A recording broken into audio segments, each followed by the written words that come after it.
Žitija svetih za 18. juni. Stradanje svetih mučenika Leontija, Ipatija i Teodula. Za carovanja Vespazijanova, Vespazijan carovao od 70. do 79. godine, življaše u Rimu jedan senator po imenu Adrian, čovek svirep, bezdušan i vičan svakome zlu. Čuvši za hrišćane da se gnušaju mnogoboštva i idolskih žrtava, da ruže bogove obožavane od Rimljana i Grka, da propovedaju Hrista kao jedinog istinitog Boga i da mnoge obraćaju u svoju veru, Adrian se ispuni revnosti za pogane bogove svoje, ode caru i moli ga da mu da vlasti nad hrišćanima, da ih primorava na idolopoklonstvo, a da muči i ubija one koji se ne budu hteli klanjati idolima. Car mu odmah dade tu vlast i postavi ga za igemona Finikije sa punomoćjem da goni sve koji veruju u Hrista. Igemon, upravnik oblasti. Otputovavši iz Rima i približavajući se Finikiji, Adrian bio obavešten da se u gradu Tripol, primorski grad Finikijske oblasti sa pristaništem, nalazio se u samom podnožju najvišeg vrha Livana.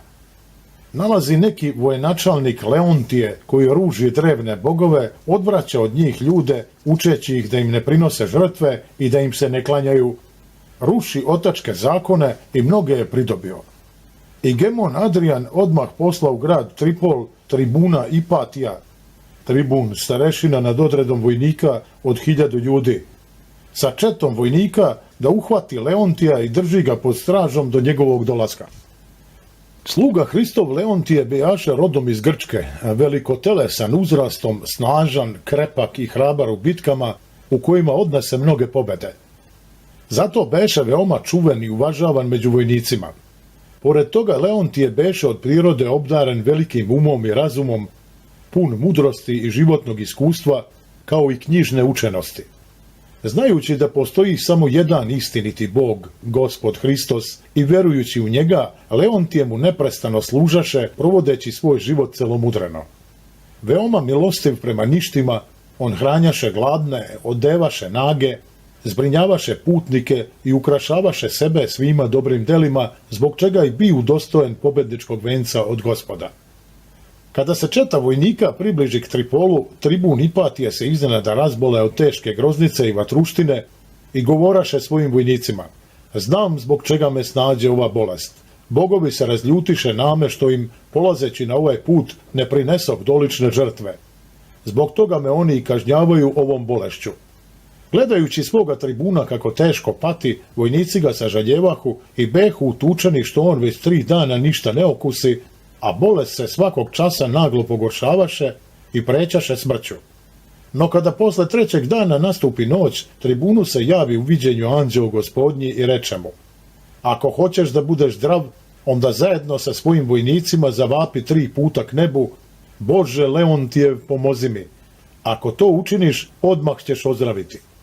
Trgnuvši se i otvorivši oči, tribun još u vatri ugleda svetog anđela gde stoji pred njim u obliku divnog mladića, obučenog u belu kao sneg haljinu, i reče anđelu: ja sam s vojnicima poslan da uhvatim Leontija i da ga čuvam pod stražom do dolaska igemona Adriana, a ti mi naređuješ da prizovem u pomoć Boga Leontijevog.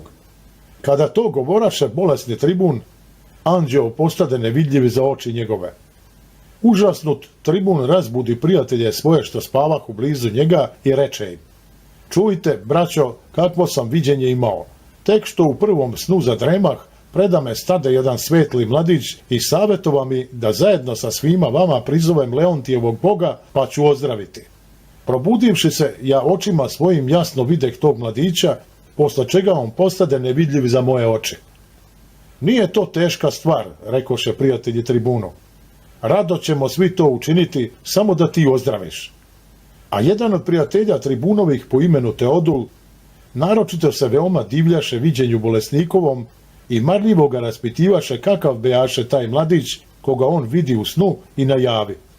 Bolesnik mu potanko opisivaše izgled anđela Božjeg, a srce se Teodulova razgorevaše ljubavlju prema još nepoznatom za njega Bogu Leontijevom. Kada pak svi vojnici poustajaše od spavanja i okupljeni oko bolnog tribuna doznadoše za njegovo viđenje, oni svi bez izuzetka ustadoše i gledajući k nebu zajedno sa bolesnikom 3 put uskliknuše: Bože Leontijev, pomozi. I bolesni tribun odmah ustade zdrav kao da uopšte ni bolovao nije. A kada dođe vreme ručku, tribun stade sa prijateljima svojim jesti, piti i veseliti se. No Teodul, videvši takvo čudo za tribunom, beše naročito zapanjen time i seđaše izdvojen, razmišljajući čutke u sebi ko je taj Leontije i ko je bog Leontijev. Međutim, drugovi zvahu Teodula da jede i pije s njima, no on, pretpostavljajući glad, nehte ništa da okusi. Videći pak da su vojnici pod uticajem vina zaboravili na Igemonovo naređenje, Teodul im reče: Eto, Adrijan će nas sutra ili prekosutra sustići, a mi ne pomišljamo da potražimo čoveka koga nam je naređeno da uhvatimo. Ako dakle hoćete, ja i tribun poći ćemo pre vas u grad i potražiti onoga po koga smo poslani. Rekavši to i ubedivši tribuna da pođe sa njim, Teodul i Ipatije krenuše zajedno ka gradu. A kad iziđoše na vrh gore gde se nalazio grad Tripol, gle, Leontije im izađe u susret i pozdravi ih ovakvim rečima: Radujte se u Gospodu, braćo. A tribun i Teodul odgovoriše: Raduj se i ti, brate. Koga ste došli ovde da tražite? Upita Leontije. Oni rekoše: Car Vespazijan je obavešten da u ovom gradu živi neki čovek blagorodan, pametan, dobrodeteljan i hrabar po imenu Leontije. Mi smo poslani da pronađemo njegov dom, za nama ide i Gemon Adrijan, kome car povere na upravu u Finikijsku oblast. I Gemon sam želi da vidi Leontija kao čoveka dragog bogovima i da ga sa velikom češću pošalje k caru. I sav senat rimski hoće da vidi Leontija, pošto je svima poznata njegova hrabrost u bitkama, veština u upravljanju, velika ljubav prema bogovima i mnoga druga slavna dela njegova. Čuvši to, blaženi Leontije im reče: Vidim da ste stranci i ne znate šta se u ovom gradu zbiva. Nego hajdete sa mnom mome domu i malo se odmorite od puta, pa ću vam ja pokazati Leontija koga vi nazivate prijateljem bogova vaših. U stvari pak, on nije prijatelj bogova koje vi poštujete, nego znajte da je on hrišćanin, veruje u Gospoda Isusa Hrista. Slušajući to, Ipatije i Teodul se pitahu među sobom: Ko je ovaj čovek što govori da je Leontije hrišćanin? Nije li rođak njegovu? I onda upitaše nepoznatog im čoveka: Kako ti je ime? On odgovori: O imenu mome ovako piše u knjigama: Na aspidu i guju nastupat ćeš i gazit ćeš lava i zmiju. Psalam 90:13. Jer meni treba da zgazim lava, đavola, nevidljivog neprijatelja, i zmiju i Gemona, vidljivog neprijatelja. Isto tako treba da nastupim kao na aspide i guje, na njegove savjetnike i revnosne služitelje demona. I kada budem uzlikovao nad svom vojskom lava, tada će od dela zablistati ime moje. Ove reči behu zagonetne tribunu i Teodulu i pokušavajući da ih objasne sebi, oni u nedoumici i čuđenju iđahu za ovim čovekom domu njegovom. Sveti Leontije ih ugosti, predloživši im trpezu. Pošto jedoše, oni rekoše: Mi smo, dobri čoveče, veoma zadovoljni tvojim ugošćenjem. A sada dovrši svoje dobročinstvo. Pokaži nam Leontija koga mi ištemo. Kada pak stigne Adrijan, mi ćemo ga obavestiti o tebi, dobrotvoru našem, kako si veliku ljubav pokazao prema nama, i on će te za to udostojiti velike časti i ti ćeš biti u društvu prijatelja carevih. Sveti Leontije im na to reče: Ja sam Leontije koga vi tražite. Ja sam taj vojnik Isusa Hrista po koga vas Adrijan posla da ga uhvatite. Tada tribun i Teodul pripadaše k nogama Leontiju govoreći: Slugo Boga Višnjega, prosti nam greh naš i pohvitaj da umoliš za nas Boga tvog, da on i nas izbavi od idolopokloničkog bezbožja i od ljutog zvera Adrijana, jer i mi hoćemo da budemo hrišćani. A zatim ispričaša Leontiju kako se bolesnom tribunu javi anđeo i kako bolest bi prognana prizivanjem Boga Leontijeva. Čuvši to, sveti Leontije se obradova zbog sile Hristove i prostrevši se krstoliko po zemlji pred Bogom, sa suzama se moljaše govoreći: Gospode Bože, ti hoćeš da se svi ljudi spasu i dođu u poznanje istine. 1. Timoteju 2:4. Pogledaj na nas u ovaj čas. Ti si učinio da meni sleduju ljudi koji su došli protiv mene. Stoga te molim, sačuvaj i mene, ovcu tvoju, i njih sa mnom zajedno prosveti svetlošću milosrđa tvog.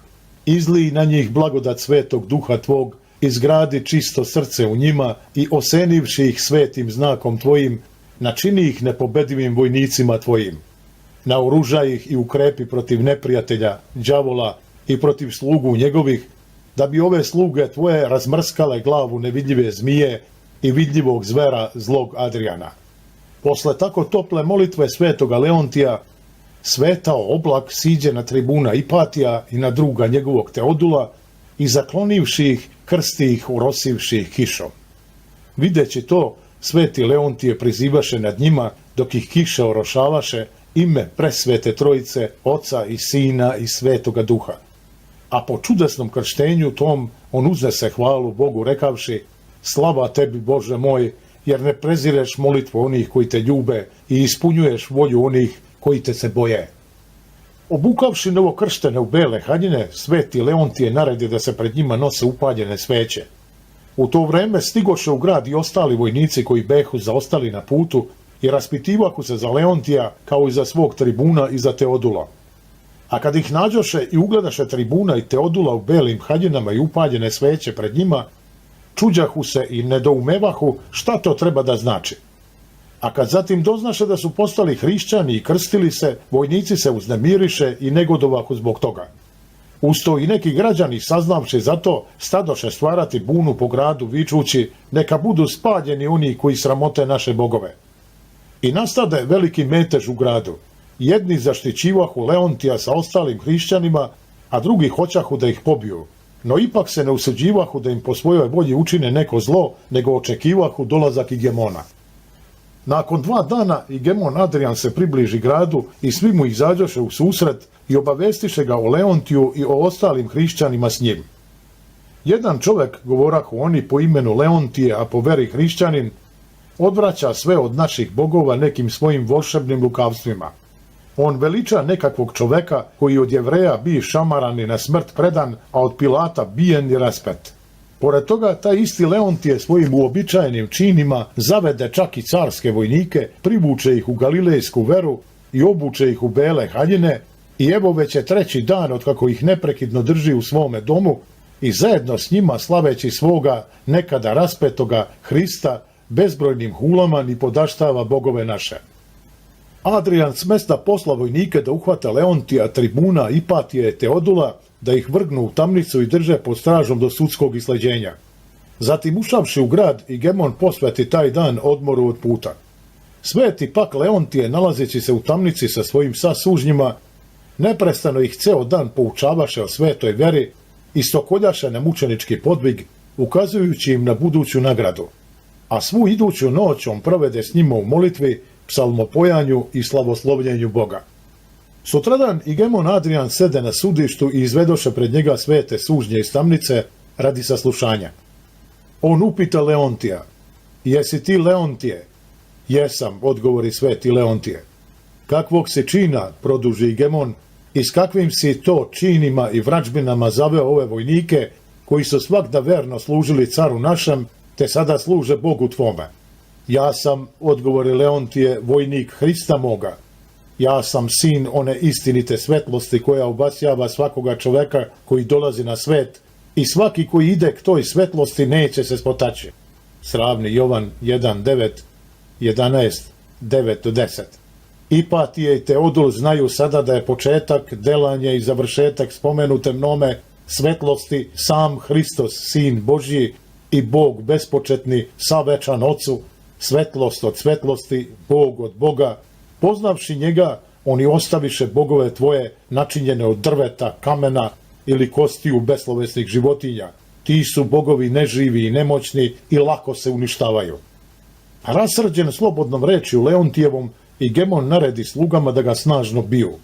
A on, bijen, podiže oči svoje k nebu, otkuda očekivaše pomoć Božju, i govoraše Igemonu: bezumni mučitelju, ti smatraš da mene mučiš, a u stvari ti sebe sama više mučiš, jedući se u srcu svom.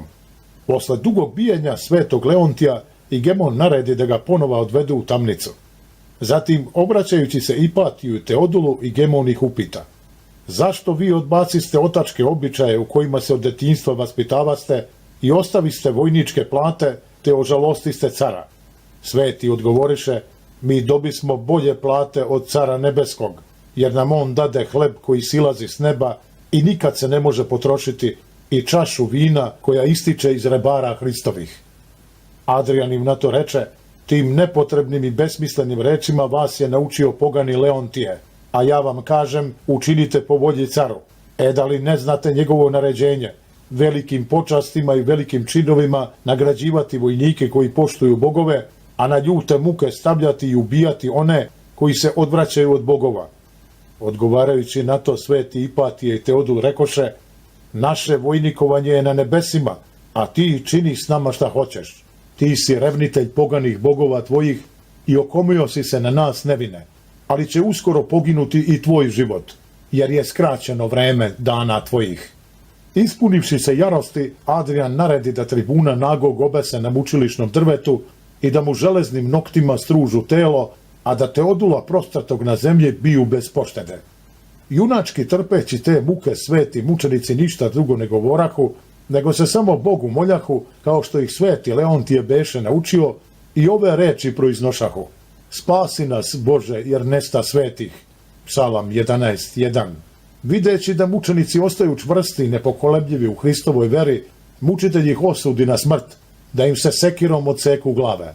Vođeni na smrt sveti Ipatije i Teodul pevahu, ti si pribežište naše Gospode, u ruke tvoje predajemo duše svoje.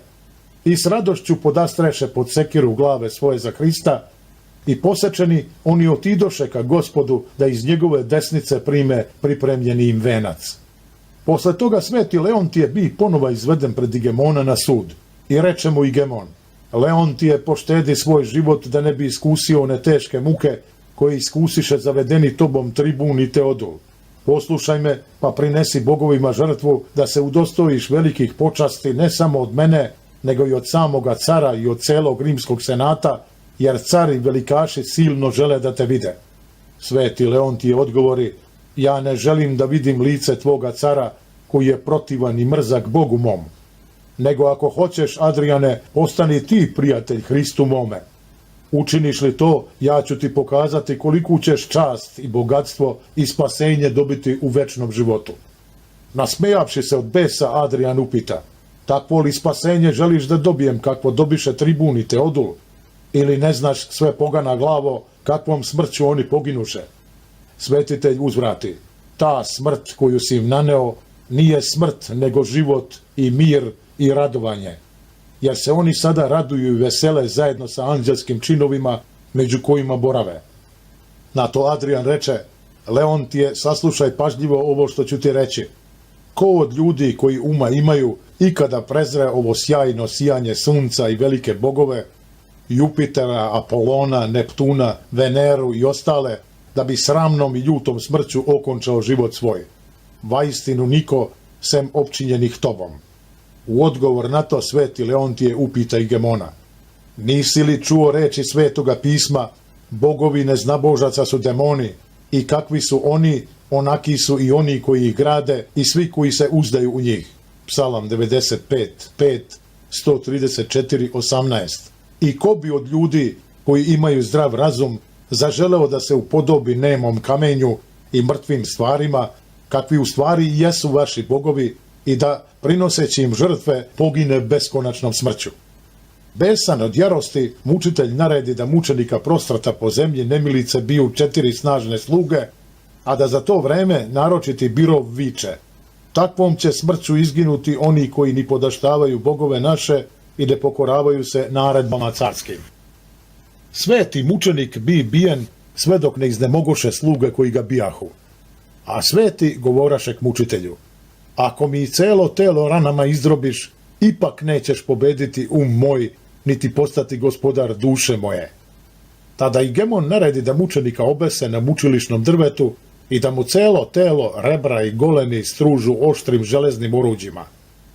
Dugo strugan tako, sveti mučenik u tim teškim mukama podizaše k nebu oči svoje i govoraše, Bože moj, u tebe se nadam, spasi me, Gospode. Mučitelj zatim reče slugama, skinite ga s drveta, jer znam da zato podiže oči svoje k nebu, da umoli bogove naše da mu pruže olakšanje. Čuvši to, sveti Leontije gromko sa gnevom viknu ka Igamonom: idi u pogibao s bogovima tvojim ti, bedni i gadni mučitelju. Ja se Bogu mome molim da mi podari hrabrost i silu da podnesem muke na koje me ti stavljaš. Tada mučitelj naredi da ga ponova obese i to glavačke sa teškim kamenom u vratu.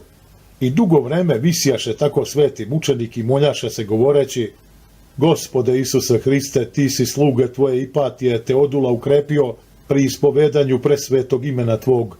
Ukrepi i mene, smirenog i grešnog slugu tvog, da bih mogao izdržati ove muke. Ne odstupi od mene, nado moja. Ja znam, Leontije, reče Igemon, da ćeš ti postati prijatelj bogovima našim. Ja sam sluga Boga Višnjega, odgovori mučenik, a ti si sluga bogova tvojih, sa kojima ćeš ti i vojnici tvoji poginuti. U takvim mukama provede sveti Leontije ceo dan. A kada sunce stade naginjati zapadu, Igemon naredi da svetog mučenika skinu sa mučilišnog drveta i bace u tamnicu do sutradan. Sveti Leontije svu noć pevaše u tamnici: Gospod je videlo moje i spasitelj moj, koga da se bojim? Psalam 26:1. I javi mu se anđeo gospodnji i reče: budi junak Leontije, Gospod Bog kome ti verno služiš posla me k tebi da neodstupno budem s tobom. I radovaše se sveti i veseljaše o Gospodu Bogu svom. A kada granu sunce, Igemon Adrian ponova sede na sudištu i izveden bi pred njega sveti Leontije. Je li, Leontije, šta si smislio? Upita ga Igemon. Jedno sam smislio, odgovori sveti mučenik, da ne obraćam pažnju na tvoje prazne reči. Mnogo sam ti puta rekao i sada ponavljam, ja nikada neću ostaviti Boga mog, tvorca neba i zemlje, mora i svega što je u njima, Gospoda Isusa Hrista, Sina Božjeg, koji radi našeg spasenja pretrpe krsne muke, u njega jedinog položih svu nadu svoju. Na tomu Igemon reče: poslušaj me, Leontije, prinesi bogovima žrtvu. Poslušaš li me, kunem ti se bogovima mojim, dobit ćeš od cara i veliku čast i mnoga bogatstva. Sveti Leontije odgovori: koja je to u podnebesju čast i koja su to bogatstva radi kojih bi ja poslušao tebe i odrekao se Boga mog? Sav svet nije vredan Hrista vladike mog, koga svim srcem svojim ljubim i iz ljubavi prema kome stradam i gotov sam pretrpeti sve, a demonima tvojim neću prineti žrtve. Ubedivši se konačno da nepobedivog vojnika Hristovog ne može pobediti i na svoje neznabožačko bezbožje privoleti, Igemon izreče ovakvu smrtnu presudu svetom Leontiju. Naređujem da Leontije bude na mučilištu rastegnut na 4 strane i da bude dotle bijen dok ljuto ne izvrgne dušu svoju, zato što se ne samo ne htede naredbi carskoj pokoriti i bogovima žrtve prineti, nego i bogove naše otačke izruži. Tako sveti Leontije, rastegnut između 4 kolca i privezan, bio od 4 snažna vojnika dugo i žestoko bijen i u takvim mukama predade svetu dušu svoju u ruke Božije. A telo njegovo izvukoše van grada i baciše. No verni uzeše ovo sveto telo i česno pogreboše blizu pristaništa Tripolskog. Ovo stradanje svetog mučenika Leontija opisa sluga Hristov, Kir Notarije, koji je sve to očima svojim gledao. To on napisa na olovnim tablicama i položi ih pored mučenikovih moštiju u grobu radi potonjih pokolenja hrišćanskih, da bi svaki koji to čita ili sluša podigao k nebu ruke svoje i dao slavu Bogu, koji slugu svoga ukrepi na takav podvig. Stradanje svoje sveti mučenik Hristov Leontije završio 18. dan meseca juna, za carovanja u Rimu Vespazijana, a u crkvi Gospoda našeg Isusa Hrista, kome neka je slava sa Otcem i Svetim Duhom, sada i uvek i kroz sve vekove. Amin. Svetog mučenika Leontija spominje Carigradski sabor, držan pri patrijarhu Mini, patrijarhovo od 536. do 552. godine. U Tripolu Finikijskom njemu je bila posvećena crkva. U Carigradu se spomen svetog Leontija praznovao svečano na 2 mesta, u hramu njegovog imena i u blizini Kamaridije.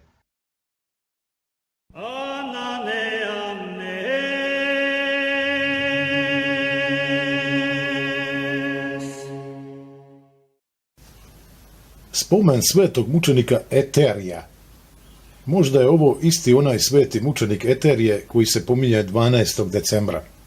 U vreme cara Dioklecijana 284. do 305. godine sveti Eter je bio optužen da je hrišćanin. Doveden na sud pred kneza Elevsija, on ispovedi Hrista kao Boga. Zbog toga on bi istezan i buktinjama paljen. Zatim mu usijanim gvožđem žegoše prsa, pazuhe i leđa. Posle toga mu rastopljeno olovo u usta nališe, pa ga na usijane gvozdene lese položiše i držaše, ali ga anđeo gospodnji sačuva nepovređenog. Na posledku mu glavu odsekoše. I tako ovaj slavni vojnik Hristov primi venac mučeništva.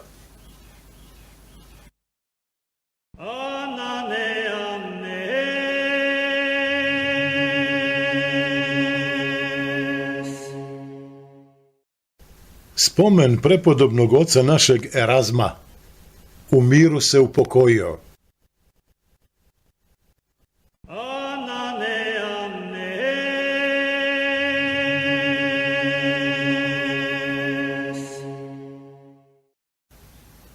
Spomen svetih dva mučenika. Sa Kipra, noge im zapališe i oni tako za veru Hristovu postradaše.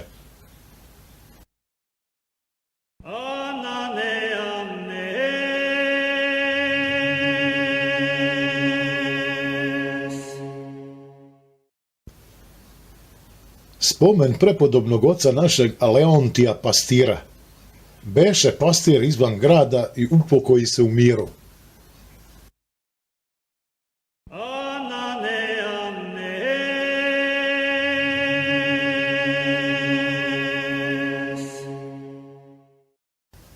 Sabor svetog arhangela Mihaela blizu svetog Julijana u Foru.